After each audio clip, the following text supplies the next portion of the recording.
예배자로 나오신 여러분들을 우리 주님의 사랑으로 환영하고 축복합니다. 오늘은 은혜와 헌신, 헌신의 기반은 은혜입니다 라는 제목의 말씀으로 함께 은혜를 나눈 뒤에 여러분 모두와 오늘 헌신 예배를 드리는 우리 전도 회원 각자에게 하나님 은혜가 풍성하게 함께 하시기를 소망합니다. 오늘은 제가 처음 말씀을 시작하기 전에 재미있는 한 일화를 소개하면서 말씀을 시작하고 싶습니다. 제가 아는 목사님의 친구분 목사님의 얘기인데요.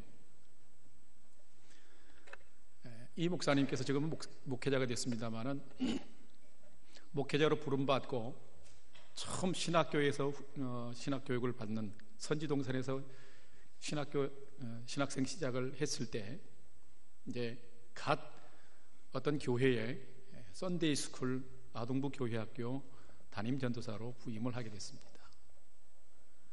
그래서 이제 첫 설교를 하게 됐는데 열심히 준비하고 아주 열정적으로 설교를 하게 되었어요. 그런데 본문이 복음서에는 다 공통적으로 기록되어 있는 오병이어의 예수님의 기적에 대해서 설교를 하게 됐습니다. 아이들을 대상으로 설교를 하기 때문에 재미있게 하고 아주 열심히 나름대로 하겠다고 준비를 잘하고 이제 기도하고 설교 시간이 돼서 강단에 올라와 가지고, 사랑하는 여러분, 예수님께서 하나님의 나라와 복음을 전할 때에 많은 이스라엘 백성들이 광야에까지 나와서 예수님 말씀을 듣게 되었는데, 아침부터 저녁까지 예수님 말씀을 듣다 보니까 해저문지 모르고 저녁 때가 돼가지고 배가 고프게 됐는데, 제자들이 예수님께 선생님, 이제 저녁 때가 돼서 배가 고프니까 이 많은 사람들에게 뭔가를 좀 먹여야 되는데 어떻게 하면 좋겠습니까? 어떤 제자는 이 숫자를 먹이려면 200데나리나 엄청난 비용이 들고 하는데 어떻게 했으면 좋겠습니까? 그때 예수님께서 너희 중에 뭐가 있느냐 한번 살펴보라 했을 때 한 소년이 가지고 나온 도시락이 하나 있었습니다. 거기에 뭐가 담겨 있었냐면, 뭐가 담겨 있었죠? 뭐가 담겨 있었어요? 제가 정답을 말씀을 해드렸는데 오병이어요. 보리떡 5개하고, 모르세요? 오병이어. 떡 5개하고 물고기 2마리가 소년의 도시락에 담겨 있었어요. 그런데 이 전도사님이 너무 열심히, 너무 아이들을 향해 진지하게 말씀을 선포하면서 어떻게 선포를 했냐면, 어린이 여러분, 예수님께서 많은 사람들이 모였는데 물고기 2마리하고 보리떡 5,000개로 5명을 배불리 먹이고 12강조리가 남았답니다. 그런데 얼마나 열정적으로 말씀을 전했는지, 전도사님이 뭘 전했는지도 모르고 예배가 끝났는데 선생님이, 전도사님 오늘 예배 중에 설교 중에 이렇게 말씀을 선포했어요. 그랬어요? 그러면 제가 그 부분은 다음 주 설교 때 조금 이렇게 수정을 해드릴게요 하고 다음 주도 설교를 하게 하면서, 어린이 여러분, 지난주에 제가 물고기 2마리와 보리떡 5,000개로 5명을 실컷 먹이고 몇 강조리가 남았다고 그랬죠? 그게 아니고 보리떡 5개 물고기 2마리로 5,000명을 내고 몇 강조가 남았다고 그랬죠? 12강조가 남았다고 그랬죠? 이제 시정을 하는 거예요. 그러면서, 그러면 예수님께서 어떻게 이렇게 많은 숫자를 먹일 수 있었을까요? 물어봤더니 또 아이들이 뭐라고 대답한 줄 아세요? 남은 12강조리로 먹였으니까요. 이렇게 대답했다는 거예요. 좀 이해가 되세요? 제가 왜 이 말씀을 준비하는데 이 생각이 나가지고 지워지지가 않는 거예요. 그런데 이 전도사님이 나중에 신학교육을 잘 받고 계속해서 훈련받아서 참 부족하고 연약했지만은 지금은 왜 그럴까? 그것은 이렇게 부족한 사람도, 연약한 사람도, 실수하던 사람도 훈련받고 은혜받고 연단되어지다 보니까 나중에는 하나님의 기쁨이 되어지는 삶을 충분하고 넉넉하게 살아가는 사람이 되더라 하는 거예요. 목사가 돼서가 아니라 목사가 되기 이전에 훈련받는 신학교 시절에 이렇게 이런 시행착오 됐지만은 계속해서 훈련받고 은혜 받고 하나님의 부름 따라 삶을 들이다 보니까 하나님의 몸된 교회를 이끌어가는 영적 지도자로 지금은 잘 지낸다는 얘기죠. 사랑하는 여러분, 모든 사람들의 갈망은 어떤 갈망이냐면 내가 살아가는 나의 인생이 가치 있는 인생이 되었으면 하는 바람과 소망을 가지고 살아갑니다. 그렇다면 여러분, 과연 모든 사람들의 바람처럼 각자가 가지고 있는 이 인생이 가치 있는 인생이 되기를 원하는데, 가치 있는 인생이 뭐겠어요? 과연 가치 있는 인생이 뭔지를 우리는 알아야 될 필요가 있어요. 뭐가 가치 있는 인생이겠습니까? 그것은 한마디로 말씀을 드린다면 인생의 주인 되시고 인생의 창조주 되시는 하나님 앞에서 부끄러움이 없는 인정받는 삶을 사는 것입니다. 그래서 교회에서는 설교를 통해서, 많은 훈련을 통해서 성도 여러분들은 하나님의 기쁨이 되는 삶을 살아야 됩니다. 하나님께 기쁨이 되는 삶이 가치 있는 삶입니다라고 훈련도 많이 하고 설교도 많이 하지요. 그런데 여러분, 기억해야 될 게 있습니다. 아무리 내가 많이 듣는다고 내가 가치 있는 삶을 드리기 위해서, 헌신하는 삶을 드리기 위해서, 하나님의 영광이 되는 삶을 드리기 위해서 많은 생각을 하고 내 감정과 마음속에 도전을 많이 받는다 할지라도 그것은 결코 가치 있는 삶이거나 헌신의 삶이 아니라는 거예요. 다시 말하면 가치 있는 삶과 헌신의 삶은 듣는 것과 말만으로 되어지지 않는다는 것이에요. 그러면 어떤 삶이냐? 가치 있는 삶과 헌신의 삶들은 반드시 은혜 받고 그 사랑을 받고 그 받은 사랑과 은혜에 반응하는 섬김과 순종, 즉 외적인 행동으로 나타나는 믿음의 삶을 살아갈 때라야만이 그것이 가능하다라는 말씀입니다. 이 말은 다시 말하면 우리의 영혼에, 우리의 삶에 부어진 하나님의 은혜가 없이는 결코 우리가 헌신하는 삶이나 가치 있는 인생을 우리가 살아갈 수 없다라는 것입니다. 여러분은 어떻게 생각하세요? 아니요, 저는 다릅니다. 마음만 먹으면 헌신의 삶을 충분히 살아갈 수 있습니다 라고 여러분 말씀하실 수 있는 분이 계세요? 그러면 우리가 이 가치 있는 삶을 위해서 어떻게 살아야 될지를 오늘 사도행전을 중심으로, 사도 바울의 그 삶을 중심으로 해서 오늘 좀 살펴보도록 그렇게 하겠습니다. 사도 바울은 대단히 위대한 복음 전도자였고 사명자였고 헌신자였습니다. 그렇다면 과연 사도 바울에게 이렇게 위대한 헌신, 위대한 복음 전도자가 될 수 있었던, 삶을 헌신할 수 있었던 비결은 어디에 있을까요? 그가 태어날 때부터 우리와 신분이 달랐고 그의 성품이 태어날 때부터 우리와 다른 사람이었겠습니까? 성경은 그렇게 말씀하고 있지 않습니다. 성경은 전혀 그렇지 않았다라고 기록을 하고 있습니다. 오늘 본문이 되는 고린도전서 15장 10절 말씀을 우리 같이 한 번 더 봉독을 해보는데, 오늘 성경 말씀을 많이 읽을 겁니다. 제가 성경 본문을 철저하게 중심으로 해서 말씀을 나눌 텐데 같이 한번 읽자고 하는 데는 읽으시고 제가 또 따로 읽을 때는 읽겠습니다만 같이 봉독할 때는 같이 봉독을 해주시면 좋겠습니다. 고린도전서 15장 10절 말씀을 오늘 본문을 같이 한번 봉독하도록 합시다. 시작. 하나님의 은혜로 된 것이니 내게 주신 그의 은혜가 헛되지 아니하여 내가 모든 사도보다 더 많이 수고하였으나 내가 한 것이 아니요 오직 나와 함께 하신 하나님의 은혜로다. 지금 내가 이렇게 달라져 있는 인생을 살아가고 가치 있는 인생을 살아가고 헌신의 삶을 살아갈 수 있는 것은 내 능력이 아니라는 거죠. 내가 태어날 때부터 가지고 나왔던 그것이 아니라는 거죠. 나 된 것은, 지금 나의 이 모습이 된 것은 철저하게 하나님의 은혜 때문이라는 것입니다. 철저하게 은혜 때문이라는 거예요. I am what I am by the grace of God. 하나님의 은혜 때문에 지금 내가 있다는 거예요. 바로 하나님의 은혜 때문에 내가 특별한 존재 때문이 아닌 지금의 내 모습이 있다는 거예요. 사도 바울은 고린도전서 15장에서만 이렇게 고백하는 것이 아니라 에베소서 3장 8절 말씀에서도 고백을 합니다. 우리가 같이 한번 봉독해 볼까요? 모든 성도 중에 지극히 작은 자보다 더 작은 나에게 이 은혜를 주신 것은 측량할 수 없는 그리스도의 풍성함을 이방인에게 전하게 하시고 하나님, 주님께서 어떤 계획을 나에게 가지고 있어서 내가 측량할 수 없는, 내가 감당할 수 없는 은혜를 내게 부어주셔서 지금의 내게 있다는 고백을 사도 바울은 하고 있는 거죠. 그렇다면 사도 바울은 과연 어떤 사람이었겠습니까? 오늘 본문 말씀인 9절 말씀, 고린도전서 15장 9절 말씀을 같이 봉독하십시다. 나는 사도 중에 가장 작은 자라. 내가 하나님의 교회를 박해하였으므로 사도라 칭함 받기를 감당하지 못할 자니라.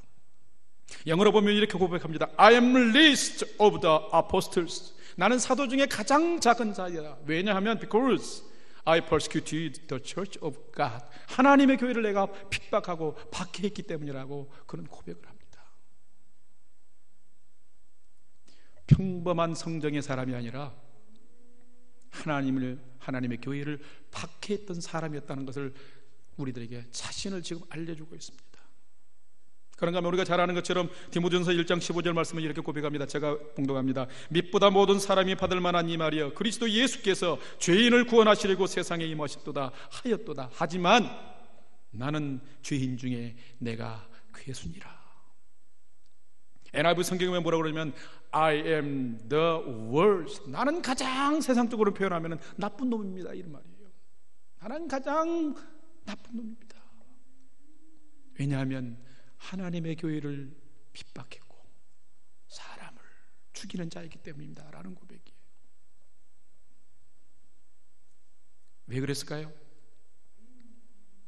이런 자신의 그 부끄러운 과거를 고백하면서 지금의 내가 있는 것은 하나님의 은혜라는 것을 고백하면서 이런 고백을 하고 있는 거예요. 그렇다면 바울은 어떤 사람이기 때문에 이런 인생을 살았을까요? 본래 이 사도 바울은 이름이 바뀌어서 바울이지만 그 이전에 계명되기 전에는 사울이라는 사람이었잖아요. 그는 유대교 이스라엘의 종교 지도자였습니다.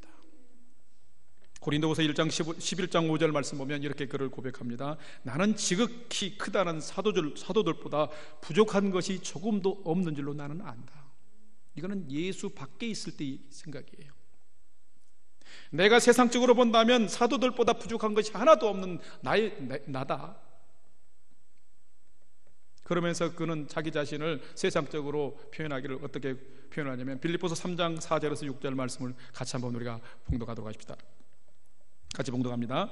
그러나 나도 육체를 신뢰할 만하며 만일 누구든지 다른 이가 육체를 신뢰할 것이 있는 줄로 생각하면 나는 더욱 그러하리니 나는 8일 만에 할례를 받고 이스라엘 족속이요 베냐민 지파요 히브리인 중에 히브리요 율법으로는 바리새인이요 열심으로는 교회를 핍박하고 율법의 의로는 흠이 없는 자로다. 이 한마디로 뭡니까? 내가 세상적으로 말하면 어떤 사람에게도 뒤지지 않고 꿀리지 아니하는 그런 내 신분을 가지고 있다는 거예요. 태어난 지 8일 만에 할례를 받았다 하는 것은 뭡니까?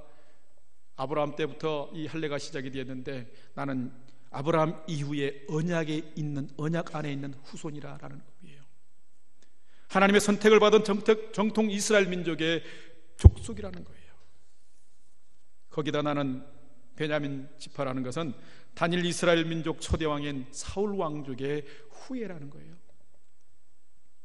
나는 히브리인 중에 히브리라는 말은 뭡니까? 아브라함 때의 히브리라는 말이 창세기 14장의 말씀에 보면은 처음으로 기록이 되어지는데 순수한 아브라함 이후의 순수 믿음의 계통을 가진 후손이라는 거예요. 부끄러움이 없다는 거예요. 나는 바리새인이라는 말은 뭡니까?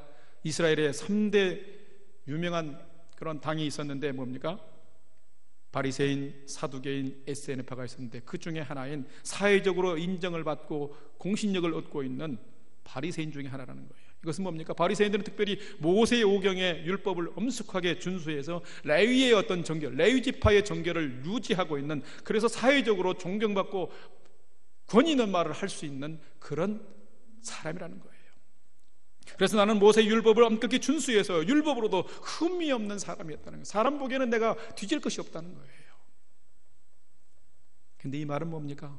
그렇지만 내가 이러할 때에 교회를 핍박하는 자가 되었고 사람을 죽이는 자가 되었다라는 고백이에요.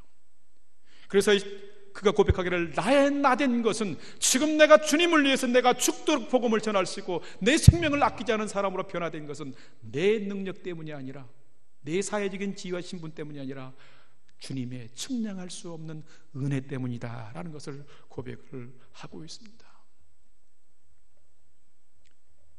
사도 바울의 사회적 명성이 사람을 꺼리낌 없이 핍박하고 죽이는 자로 만들었고, 그의 바리새인적인 박식함과 사회적 우월함이 사람을 우습게 여기고 하나님의 교회를 생명 걸고 핍박하는 자로 만들었던 것이죠. 그렇다면 사도 바울만 그러겠습니까? 오늘을 살아가는 우리들의 모습은 어떻겠습니까? 성경은 이렇게 우리들에게 도전을 주고 있습니다. 마음에 하나님이 없는 사람들의 보편적인 실상이 어떠한가를 우리들에게 가르쳐주고 있어요. 사도 바울만이 아니라 우리도 그럴 수 있다는 거예요. 로마서 1장 28절에서 32절 조금 깁니다만은 이 말씀을 우리가 봉독하면서 좀 우리가 말씀에 좀 도전을 받는 시간이 됐으면 좋겠어요. 28절 이하의 말씀을 계속해서 우리가 함께 봉독하도록 하십시다. 또한 그들이 마음에 하나님 두기를 싫어하며 하나님께서 그들을 그 상실한 마음대로 내버려 두어 합당하지 못한 일을 하게 하셨으니 곧 모든 불의, 추악, 탐욕, 악의가 가득한 자요, 시기, 살인, 분쟁, 사기, 악독이 가득한 자요, 수군수군하는 자요, 비방하는 자요, 하나님의 미워하시는 자요, 능욕하는 자요, 교만한 자요, 자랑하는 자요, 악을 도모하는 자요, 부모를 거역하는 자요, 우매한 자요, 배약한 자요, 무정한 자요, 무자비한 자라. 저희가 이 같은 일을 행하는 자는 사형에 해당한다고 하나님의 정하심으로 알고도 자기들만 행할 뿐 아니라 또한 그 일을 행하는 자를 옳다 하느니라. 여러분 어떻습니까? 사도 바울이 그렇게 이스라엘에서 사회적으로는 그렇게 명성이 있고 인정받는 사람이었지만 그가 그 영혼 안에 무엇인가가 빠져 있을 때에 정말 가치 있는 인생을 살 수 없었다는 그의 고백이 있는데, 우리는 어떻습니까? 오늘을 살아가는 우리의 심령에는 사도 바울과 근본적으로 다른 태도가 많이 있나요? 아니잖아요. 우리의 실상 안에도 주님이 자리하지 아니하고 주님이 주인 되지 아니해서 우리 안에 죄가 간영해서 죄가 인도하는 죄의 영향을 받는 우리의 삶들이 너무나 많이 있다는 것입니다. 아무리 많은 세상적인 학식과 물질과 명성을 얻는다 할지라도 우리의 깊은 영혼 안에 하나님의 사랑과 은혜가 없다면, 그 사랑과 은혜가 없는 학식과 물질과 명성은 바로 내 자신도 사도 바울처럼 악하고 사나운 세상의 한 사람으로 만들 수 있다라는 말씀인 것이에요. 그래서 성경은 우리들에게 권면합니다. 사랑하는 자요, 여러분은 죄에게 종노릇하는 사람이 되지 마십시오라고 권면을 합니다. 디도서 3장 3절 말씀 함께 봉독하십시다. 우리도 전에는 어리석은 자요, 순종하지 아니한 자요, 속은 자요, 여러 가지 종역과 행락에 종노릇한 자요, 악독과 투기를 일삼은 자요, 가증스러운 자요, 피차 미워한 자였다. 바로 저와 우리의 모습이에요. 그런데 우리가 은혜를 입은 자가 되는데 로마서 6장 6절 말씀 같이 봉독합니다. 우리가 알거니와 우리의 옛사람이 예수와 함께 십자가에 못 박힌 것은 죄의 몸이 죽어 다시는 우리가 죄에게 종노릇하지 아니하려 함이라. 이런 우리의 죄악의 영향을 받는 우리의 모습이었는데, 우리의 옛사람이 예수와 함께 십자가에 못 박힘으로 말미암아 이제는 우리가 죄의 종노릇하지 않은 하나님의 은혜 입은 백성이 되었음을 성경은 말씀하고 있습니다. 사랑하는 여러분, 여러분의 그 깊은 심령 안에 나는 예외적으로 하나님의 선함이 아직도 가득 차 있습니다. 매일매일 가득 차 있습니다. 나는 이로부터 내려오는 그 지혜와 성결함으로 매일매일 은혜 충만하게 살아갑니다. 그런 분이 있다면 너무나 감사하죠. 그렇지만 여러분, 담대하게 부끄러움 없이 그렇게 주님 앞에서 고백할 수 있습니까? 우리는 그렇게 고백할 수 없는 존재들이에요. 그래서 오늘 우리들에게 주시는 첫 번째 중요한 성경의 메시지가 있습니다. 그것은 뭐냐면, 나는 이 세상을 살아가는 나는 여전히 절대적으로 하나님의 은혜가 필요한 사람입니다 라는 메시지예요. 우리 함께 한번 첫 번째 주시는 메시지를 한번 우리가 읽어보실까요? 시작. 나는 절대적으로 은혜가 필요한 사람입니다.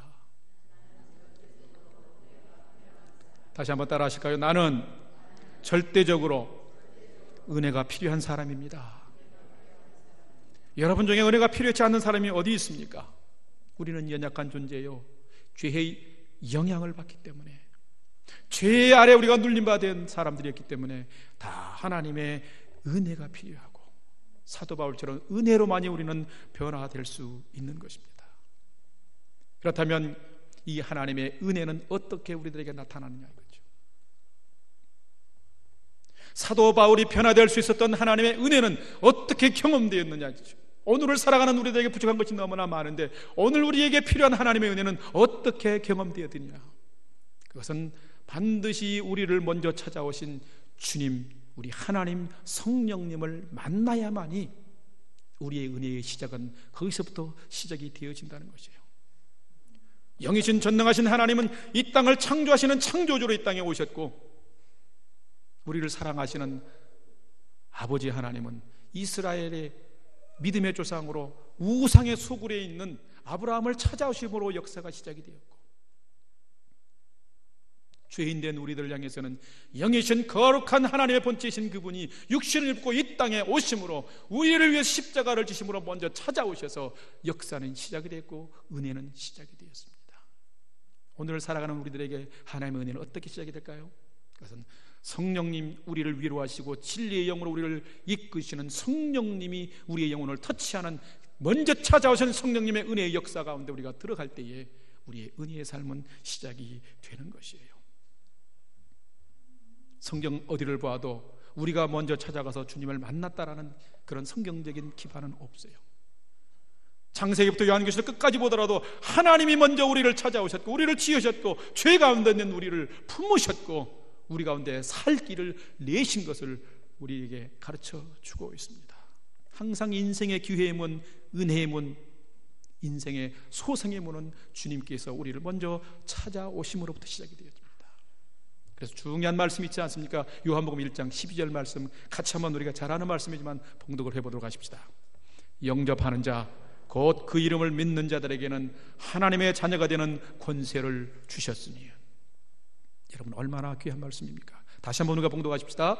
영접하는 자 곧 그 이름을 믿는 자들에게는 하나님의 자녀가 되는 권세를 주셨으니. 아멘. 아멘.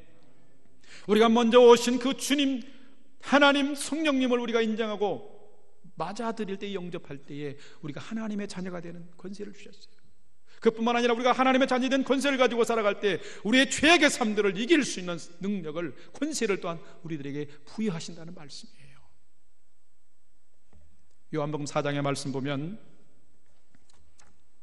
갈릴리에서, 유대에서 갈릴리로 가시는 여정 속에서 사마리아를 꼭 들려야만 가실 수 있기 때문에 예수님이 유대에서 갈릴리로 가시다가 사마리아 수가성에 있는 야곱의 우물에서 상종치도 아니하고 대화도 나누지 않는 그 사마리아 성의 여인과 대화하는 장면이 요한복음 4장에 기록이 되어 있습니다.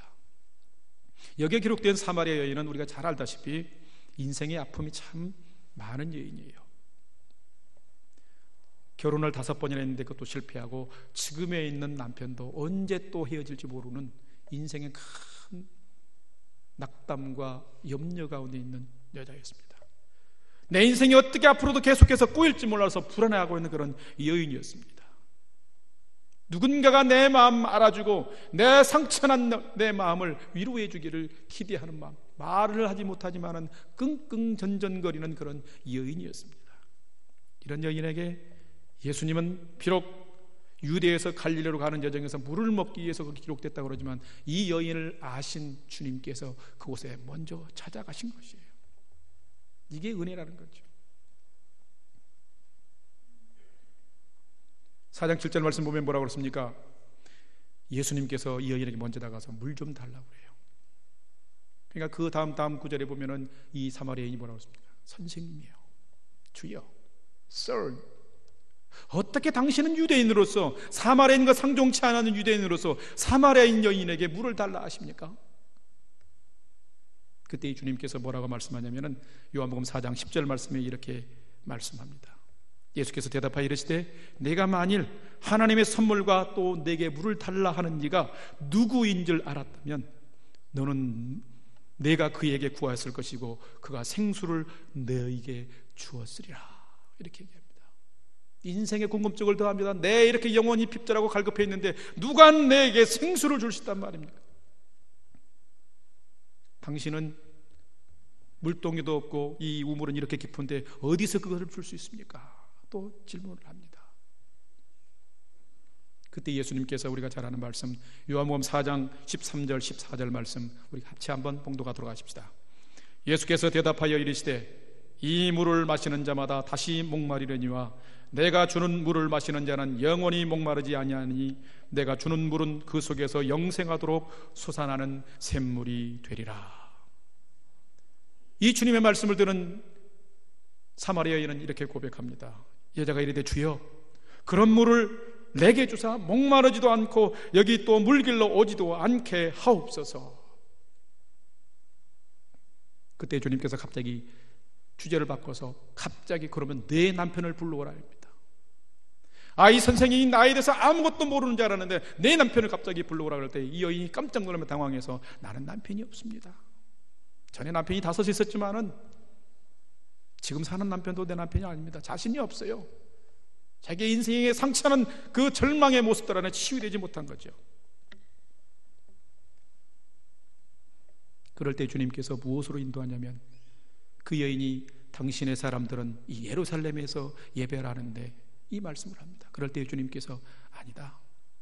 예루살렘으로도 말고 이곳에서도 말고 하나님께서 찾으시는 예배자가 되는데 하나님이 여기시니 예배하는 자가 신령과 진정으로 예배할지나 말씀하면서 내가 내 믿음과 마음으로 하나님을 영접하고 하나님을 인정하고 그분을 알아서 예배할 때 하나님은 그 사람의 마음속에 있어서 예배하는 자에게 오셔서 삶을 회복하고 하늘의 평강과 기쁨을 주신다라고 소개하고 있습니다.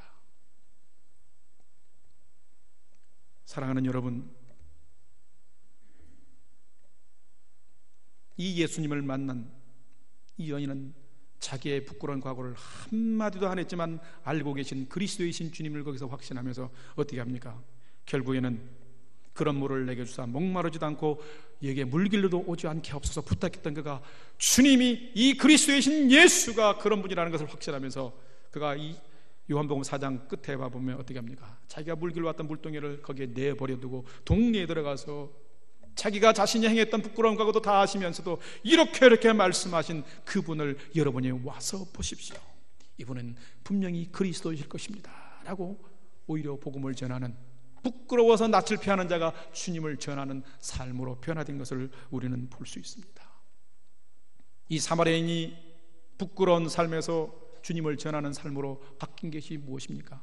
찾아오신 주님 앞에서 그가 주님이 누구인지 알았고 주님이 내 마음을 아시고 내 인생을 아시는 분이라는 것을 아시고 그분 안에 내 인생의 소망이 있는 것을 그가 확신했기 때문에 그런 것이에요. 여러분, 신약성경에 보면은 사도 바울이라는 사람에게도 오늘 본문이 되는 본문을 기록한 사도 바울에게도 마찬가지예요. 사도 바울에게도 주님은 먼저 찾아오셨어요. 그는 어떤 사람이었습니까? 계명되기 전에 사울 일적에는 너무나 포악한 사람이었어요. 초대교회가 성령 강림 후에 정말 부흥하고 성장해서 어떻게 합니까? 복음을 전하는 일과 구제하는 일 때문에 혼란이 있어가지고 초대교회 교회 안에 칭찬 듣는 성령 충만한 칭찬 듣는 7 집사를 택해가지고 교회의 일꾼 삼기 위해서 세우잖아요. 그런데 7 집사 가운데 스데반이라는 집사가 있었어요. 이 스데반 집사는 대단히 성령과 지혜가 충만하고 권능이 있는 사람이었어요. 성경 말씀 사도행전 6장 이하의 중간에 말씀 보면은 8절 말씀에는 스데반이 은혜와 권능이 충만했다. 큰 기사와 표적을 행했다. 어떤 자들이 스데반과 논쟁을 하는데 이길 수가 없었다. 스데반이 지혜와 성령으로 말함을 그들이 능히 당할 수가 없었다라고 이렇게 얘기합니다. 성령 충만한 이 스데반 집사가 더욱 유대인을 향해서 날카로운 설교를 하게 됩니다. 목이 곧고 마음과 귀에 할례를 받지 못한 사람들아, 너희도 너희 조상과 같이 항상 성령을 거스리면서 오늘 또 주와 복음을 박해하고 나처럼 그렇게 사는도다라고 하면서 거슬리는 아주 날카로운 설교를 하게 됩니다. 그때의 유대인의 반응들이 심상치 않습니다. 사도행전 7장 54절 이하의 말씀을 같이 한번 봉독하도록 합시다. 7장 54절 말씀 같이 봉독합시다.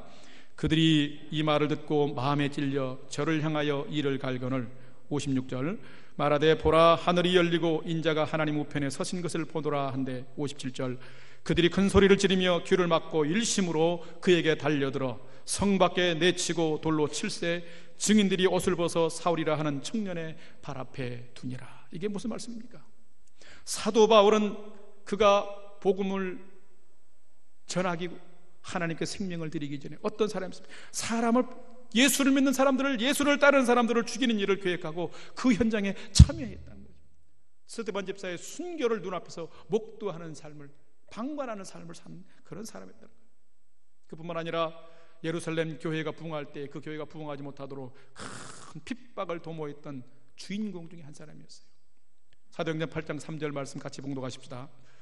사울이 교회를 찬멸할세 각 집에 들어가 남녀를 끌어다가 옥에 넘기니라. 교회를 찬멸하다 할 때 이 찬멸하다 NIV 성경을 보면 destroy라고 쓰고 있어요. 파괴하다, 교회를 없애버립니다.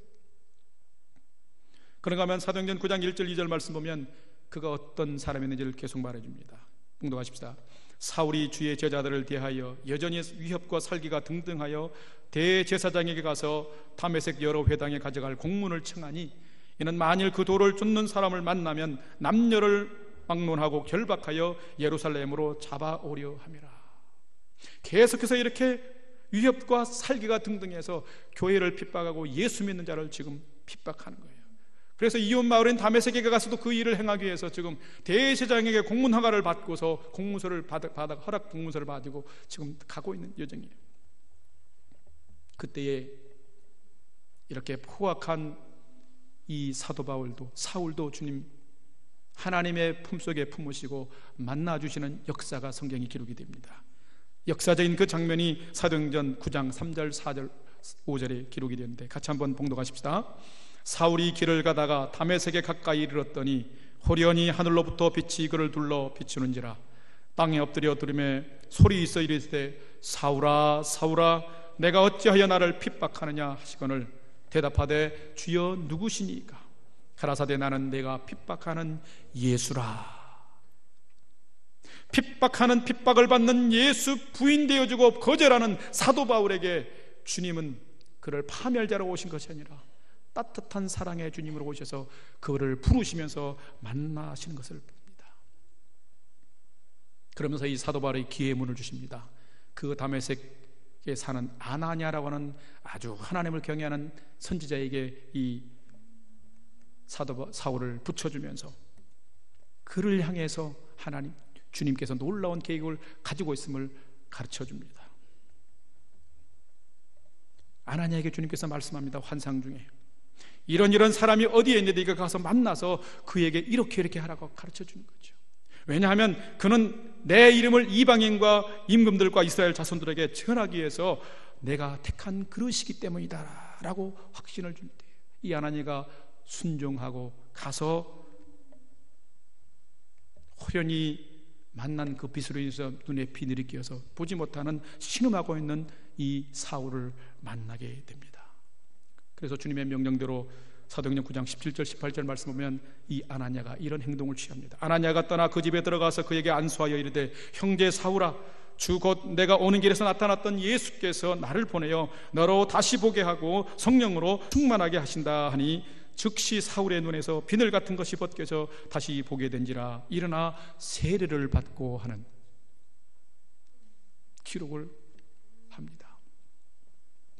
여러분 어떻게 사도 바울이 변화가 됐습니까? 사마리아인뿐만 아니라 사도 바울도 예수님이 찾아오셨습니다. 그를 부인하고 그를 믿는 자를 핍박하는 자에게도 주님은 먼저 찾아오신 것입니다. 2000여 년 전에 유대 땅 베들레헴에 인간의 몸을 입고 오신 그 주님, 십자가를 지신 그 주님이 죄인된 우리를 향해서 주님의 사랑을 나타내 주심으로 하나님에 대한 우리의 사랑을 얼마나 큰지를 확증해 주신 것이죠.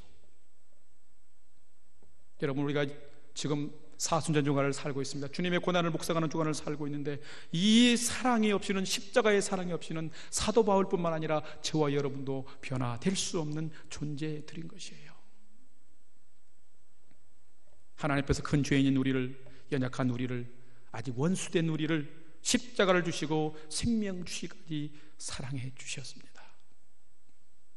사랑하는 여러분, 이 주님의 사랑과 은혜 때문에, 먼저 찾아오신 주님의 이 은혜 때문에 우리는 하나님의 자녀가 될 수 있고 천국 백성이 되어 살고 있는 것입니다. 사랑하는 여러분, 이 사랑과 은혜를 베푸신 주님을 향해서 놀라운 은혜에 감사를 하며 살아가는 성도님들이 되시기를 바랍니다. 제가 아는 분 중에 이런 분이 있었어요. 그는 예수 믿는 사람만 만나면 뭐 시비도 안 걸었는데 예수 믿으려면 내 주먹을 믿어라 하는 사람이 있었고요. 여러분, 여성분들에게 좀 죄송한 표현입니다만 그분이 직접 이런 표현을 한 걸 제가 들었으니까 표현하는 거, 예수 믿으려면 내 주먹을 믿으라고 그 다음에 꼭 붙이는 건 뭔 줄 아세요? 남자분들은 이런 분이 없기를 바라요. 예수 믿으려면 내 불화를 믿어라, 이런 거예요. 무슨 말인지 모르세요? 그분이 그런데요, 하나님 어떤 경륜이 있는지는 모르겠지만 그분의 인생이 참 비참했어요. 못 고칠 병에 걸려서 단연간 고생하다가 불행하게 인생을 마감하는 걸 제가 보면서, 야, 저분의 인생은 참 복이 없는 인생이구나. 여러분, 어떤 인생이 복이 있는 인생이겠어요? 예수를 아는 것이 복음이에요. 복이요. 예수를 믿는 것은 더 큰 복인 것을 우리는 알아야 하는 것이에요. 저는 예수 없는 가문에 태어나서 은혜 가운데 예수님을 만나서 지금까지 이렇게 되었습니다. 저는 어린 나이에 정말 마음이 춥고 마음이 허전하고 염려와 두려움 가운데 있었어요. 왜요? 저희가 어릴 때부터 아버지가 술을 많이 잡수시고 항상 저희 가정에는 힘들게 했어요. 눈물도 많이 흘렸어요. 하루가 이틀이 멀다 하고 하루 이틀이 멀다 하고 가정 안에 잠잠할 날이 없었어요. 그래서 저는 어린 나이였지만은 나의 탄생과 태생에 대해서 실망한 적이 너무나 많았고 탄식하게 되었습니다. 그래서 용기가 없어요. 기쁘고 웃으면서 지낼 그런 용기가 어린 나이에 없었어요. 그래서 초등학교 때 일찍이 이웃에 사는 선배로부터 교회 가자고 전도를 받았지만 나 교회 못 가요. 교회 가면 노래 부르는데 노래 부를 자신도 없고 나 노래도 못해요. 핑계죠. 자신감이 없는 거예요. 늘 눌려있어요. 아픔 가운데 있어요. 그러다 1년여 넘게 전도를 받다가 못 이기는 척하고 어느 날 제가 교회를 가게 됩니다. 그때가 초등학교 2학년 가을 무렵에 8월 내지 9월 정도 됐어요. 수줍게 교회에 들어갔는데 저희 가정과 저를 아시는 동네의 누님 때는 선생님께서 저를 보니 저의 이름을 부르면서 너무나 깊고 따스하게 허그해 주면서 지태야 너무나 잘한다. 예수님이 너를 얼마나 기다렸는지 몰라. 야, 너를 보니까 너무나 기쁘다면서 허그해주고 환영해주는데요, 제 어린 마음에 그 교회에서 경험했던 따스함이요, 제가 어린 나이에 고민했던 인생의 그 추움의 겨울들을 완전히 녹여버리는 따스함과 감격을 제가 경험하게 되었습니다. 그래서 제 마음속에 어린 나이였지만, 와, 이 교회는 이런 곳이구나, 예수님을 믿는 사람들은 이런 거를 누리는 사람들이구나 하는 마음에 제가 감동을 받으면서 그날 이후에 한 번도 공예배를 제가 빠져본 적이 없이 그 시골 교회에서 주일날 수요예배, 금요예배, 토요일날 학생예배 가면서 한 번도 빠져본 적이 없이 청소년기까지 청년기까지 중학교 2학년 때 주님의 부르심 따라서 소명 따라서 목회자가 되기를 결정하면서 지금 이날까지 왔는데, 저에게 일어난 이런 인생의 변화와 역사가 여러분 저의 능력 때문에 있겠습니까? 저를 찾아오신 그 주님, 그분을 만나고 은혜를 경험할 때에 제게 주어진 하나님의 축복인 것입니다. 그래서 여러분, 여기 또 다른 중요한 두 번째 메시지를 여러분과 함께 나누기를 원합니다. 저를 따라서 한번 하십시다. 주님이 먼저 나를 찾아오셨습니다. 주님이 먼저 나를 찾아오셨습니다. 나는 큰 은혜 입은 자입니다. 아멘. 하나님의 은혜를 받은 사람만이 내 깊은 영혼과 삶 안에 하나님의 감동과 능력을 받아서 삶이 소생되어지는 믿음의 삶을 살게 되어 있습니다. 시간이 많이 갔기 때문에 중간에 말씀들을 좀 생략을 하겠습니다. 그러므로 우리는 은혜를 헛되이 받지 말아야 됩니다. 십자가 지시고 생명 주시기까지 나를 찾아오신 이 주님의 은혜를 우리는 헛되이 받지 말아야 돼요. 이 은혜를 우리는 지키는 자가 되어야 되고 누리는 자가 되어야 되는 거예요. 뿐만 아니라 이 사랑과 은혜에 합당한 반응을 보이는 삶을 우리는 살아가야 합니다. 이 말씀을 우리가 같이 한번 봉독하십시다. 갈라디아서 1장 6절로 10절 말씀 몇 개 뒤에 있습니다. 갈라디아서 1장 6절과 10절 말씀 같이 한번 봉독하십시다. 시작. 그리스도의 은혜로 너희를 부르신 이를 이같이 속히 떠나 다른 복음을 따르는 것을 내가 이상하게 여기노라. 이제 내가 사람들에게 좋게 하랴 하나님께 좋게 하랴 사람에게 기쁨을 구하랴 내가 지금까지 사람의 기쁨을 구하였다면 그리스도의 종이 아니니라. 은혜 받았다 하면서도 왜 우리는 그 은혜를 너무나 빨리 잊어버리고 망각하고 세상에 나가서는 세상의 도리를 쫓아가느냐 이거죠. 사랑하는 여러분, 우리가 큰 사랑, 큰 은혜를 받은 자라면 마땅하게 하나님을 기쁘시게 하는 삶을 살아가는 저와 여러분이 될 수 있기를 바랍니다. 은혜 없이는 안 돼요. 그래서 마지막 세 번째 메시지를 함께 나누기를 원합니다. 같이 한번 저를 따라서 한번 하십시다. 오직 은혜만이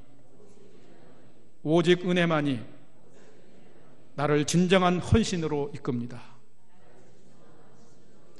오직 믿음의 순종만이 나를 진정한 헌신으로 이끕니다. 아멘. 여러분, 순종 우리가 말로만 되는 것이 아니라 내가 은혜 받으면 은혜를 누리는 자가 되지만 은혜에 반응하다 보면 그것은 저절로 우리 안에 진정한 헌신의 삶으로 우리를 이끌어 간다라는 말씀이에요.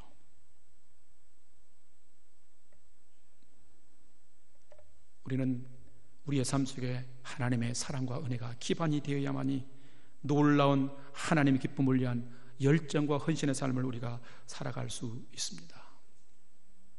이제 한 군 말씀을 더 찾아 읽고 이 말씀을 통해서 여러분에게 도전을 주면서 오늘의 말씀을 좀 마치고 싶습니다. 사도행전 20장 17절 이하의 말씀을 함께 봉독하십시다. 함께 봉독합니다. 바울이 밀레도에서 사람을 에베소로 보내어 교회 장로들을 청하니 오매 그들에게 말하되 아시아에 들어온 첫날부터 지금까지 내가 항상 여러분 가운데서 어떻게 행하였는지를 여러분도 아는 바니 곧 모든 겸손과 눈물이며 유대인의 관계로 말미암아 당한 시험을 참고 주를 섬긴 것과 유익한 것은 무엇이든지 공중 앞에서나 각 집에서나 거리낌 없이 여러분에게 전하여 가르치고 유대인과 헬라인들에게 하나님께 대한 회개와 우리 주 예수 그리스도께 대한 믿음을 증언한 것이라. 아멘. 한 군데만 더 봉독하겠습니다. 고린도후서 11장 23절에서 30절 말씀인데 다 읽지 아니하고 28절 이하의 말씀부터 보겠습니다. 28절 이하의 말씀 같이 한번 봉독하도록 하십시다. 이외에 일은 고사하고 아직도 날마다 내 속에 눌리는 일이 있으니 곧 모든 교회를 위하여 염려하는 것이라. 누가 약하면 내가 약하지 아니하며 누가 실족하게 되면 내가 애타지 않더냐. 내가 부득불 자랑할진대 나의 약한 것을 자랑하리라. 아멘. 그래서 이 말씀에 의지해서 저는 오늘 하나님의 말씀을 전하는 메신저로서 성령께서 저와 여러분에게 주시는 도전을 한번 드리고 싶습니다. 여러분은 얼마나 받은 은혜를 따라서 교회와 주님을 위해서 헌신하고 있습니까? 얼마나 함께 성도된 여러분의 지체 가운데 아프고 슬프고 힘든 상황이 있는데 그들을 위해서는 내가 누가 보든 안 보든 하나님 앞에서 은혜를 따라서 눈물로 엎드리며 기도하고 있습니까? 내 교회가 어려워져가고 약해져가는 이때에 생명력 있는 교회를 위해서 여러분은 얼마나 눈물로 기도하고 있느냐 말이에요. 여러분의 영적인 아비 목회자를 위해서 얼마나 여러분 눈물로 기도하십니까?